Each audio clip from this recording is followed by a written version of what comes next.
ராசி அன்பர்கள். ஏன்னா சிம்மராசி அன்பர்கள் பொறுத்தவரையிலும் ஒரு இடத்துல போய் நின்னா மற்றவங்க பிரச்சனையெல்லாம் நீங்க சால்வ் பண்ணிட்டு வருவீங்க. எத்தனையோ பேர் பிரச்சனைகளை சரி செஞ்சீங்க. எத்தனையோ பேருடைய வாழ்க்கையில திருமண முயற்சிகள் எல்லாமே அவங்க குடும்பத்துல பிள்ளைகளுக்கு நடக்கல, அவங்களுக்கு நடக்கலன்னு வருத்தத்தில் இருக்கும் பொழுது நீங்க போய் அதெல்லாம் முடிச்சு கொடுத்துட்டு வந்திருக்கிறீங்க. இன்னைக்கு அதே உங்க குடும்பத்துல நடக்க வேண்டிய நல்ல விஷயங்களை நீங்க எவ்வளவோ ரிஸ்க் எடுக்கிறீங்க. ஆனா எதுவுமே கை கொடுக்காத அளவுக்கு பாதிப்புகள். அது மட்டும் இல்ல, மூன்றாவது நபர்களுக்கு போய் ஒன்று செய்யும் பொழுது 10 தடவை யோசிச்சு கேட்டு செய்வீங்க.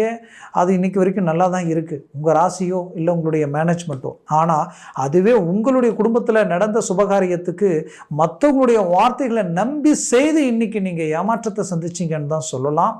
இதனால இன்னைக்கு அவங்களுடைய லைஃபே பிளாக் ஆகி நிற்குதுன்னு சொல்லலாம். அப்படி நிறைய மன அழுத்தங்களை கடந்து வரக்கூடிய அளவுக்கு இந்த கேது பகவான் ஒரு புறம் உங்களை பாதிப்புகள் கொடுத்துருச்சு.